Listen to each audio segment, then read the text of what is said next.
Olá, turma! Hoje vamos falar do romantismo em Portugal. Basicamente, para entrarmos no contexto, vale a pena ressaltar que o romantismo ele surge em um momento de insatisfação e transformação econômica, política e social. Então, Portugal perpassava por todas essas questões de uma transformação na economia, de uma transformação na política, uma sociedade que estava mudando.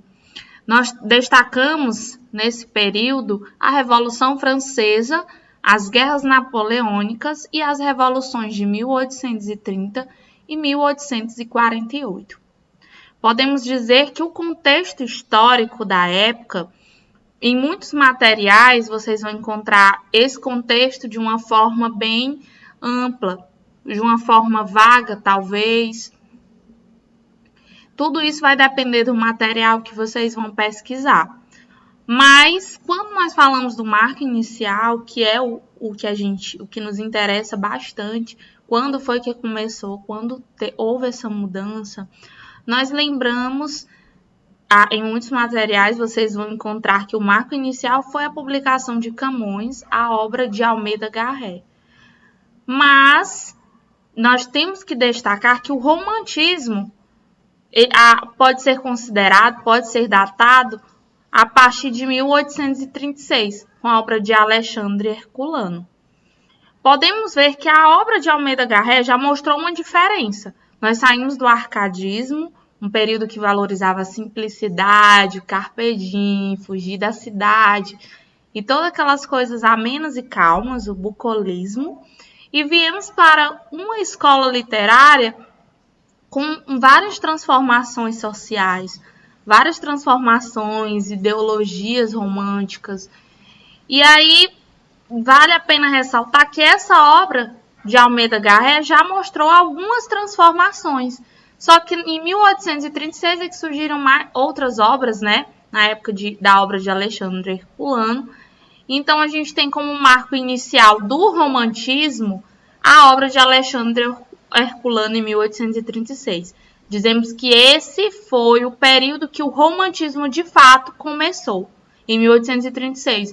Mas que antes disso já houve uma obra, que foi a de Almeida Garré, com traços romancistas.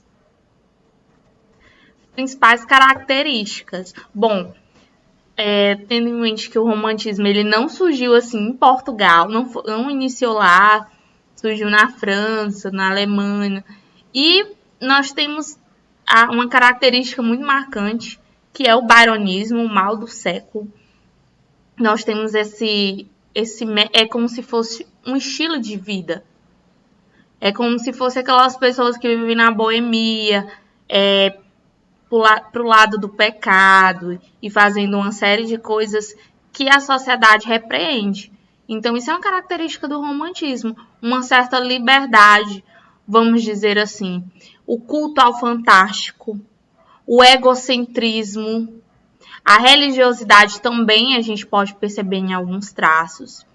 Libertação estilística, então muitas vezes você vai encontrar obras que têm uma maior liberdade no estilo, a subjetividade, porque eu vou falar muito de sentimentos, do exagero, aquele saudosismo também.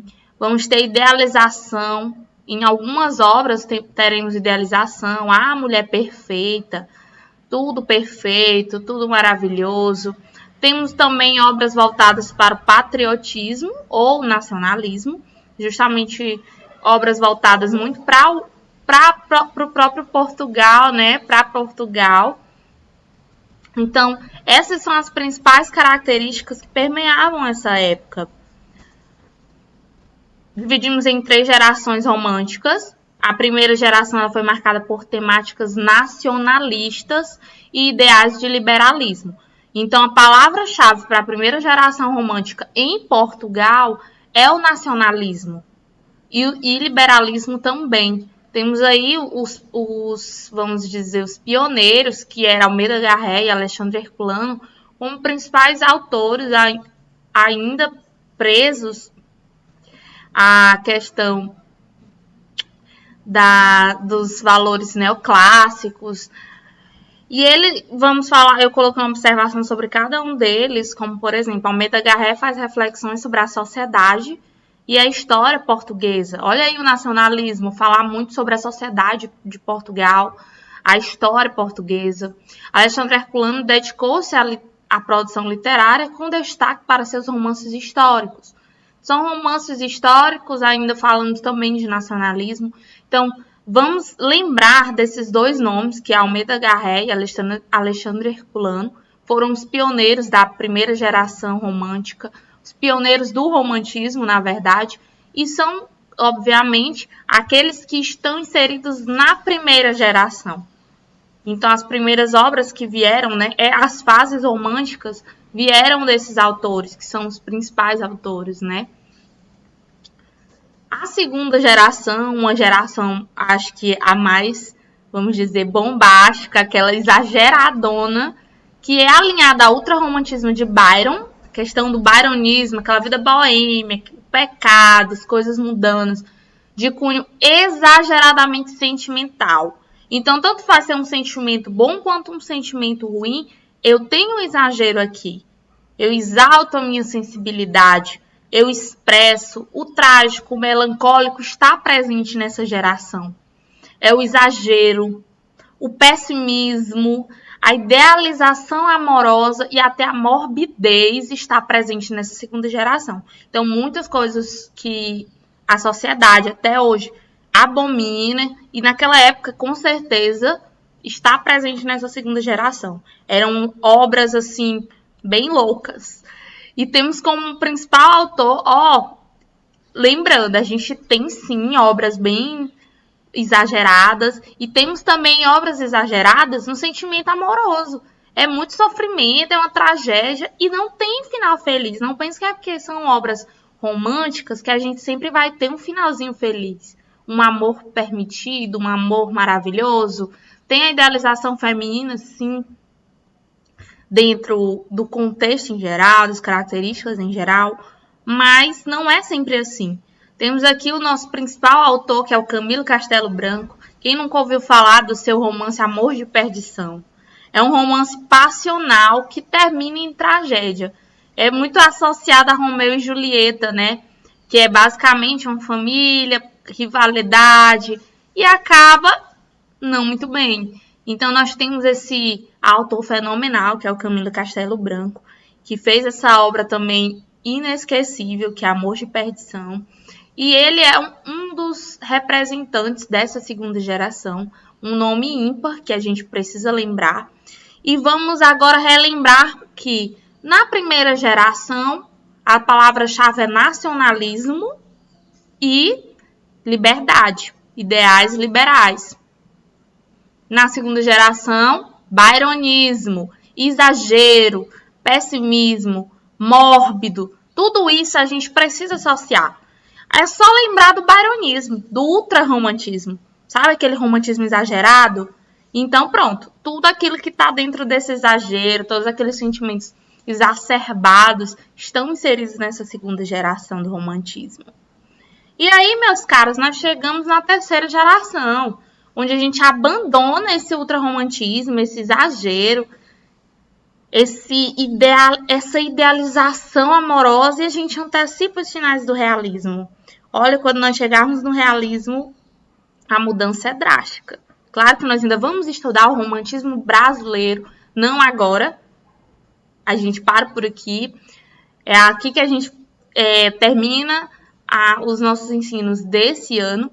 Mas, quando vocês estudarem o romantismo brasileiro, que é inesquecível, maravilhoso, vocês precisam lembrar do português. Então, é claro que tem muitas semelhanças, né? As escolas literárias, elas não são tão diferentes.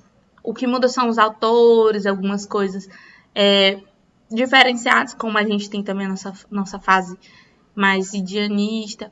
Enfim, aqui o que acontece é que eles abandonaram o ultrarromantismo e anteciparam sinais do realismo. Eles abandonam os excessos e a idealização em prol de um contato mais próximo com a realidade.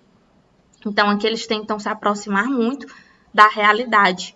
e deixa de lado um pouco aquele sentimento romântico, sentimento melancólico, os excessos, a idealização, a perfeição. E aí ele já mostra alguns sinais de realismo. Eles são até chamados muitas vezes de pré-realistas. Temos como principais autores Antero de Quintal. Meu Deus, esse autor é maravilhoso, um sonetista excelente. Podemos dizer até que é o segundo melhor sonetista, com um espírito revolucionário. Então ele escrevia muito sobre isso, ele falava muito da história, ele falava muito dos movimentos, ele era revolucionário. Nós temos João de Deus com suas poesias líricas e satíricas também. Então, sabe quando a gente utiliza a sátira, a ironia, a gente já está sendo meio realista. A gente já está criticando alguma coisa. Temos aqui Júlio Diniz também, que ele tem uma obra de mensagem moralizante. Então, quando a gente vê essas questões de moral, costumes, crítica à sociedade, ironia, sarcasmo, já temos alguns prefácios, já temos os indicativos do realismo. A próxima, outra escola literária que veremos após estudarmos o romantismo brasileiro. Então, fica a dica aí, vamos reler um pouco sobre o contexto histórico, as principais características, as gerações, e depois vamos ver alguns trechinhos de obra, falar talvez de algum enredo, de alguma obra, para que a gente veja como era a escrita, como era que esses autores se manifestavam, costumavam escrever nessa época tão importante. Então, turma, até a próxima aula!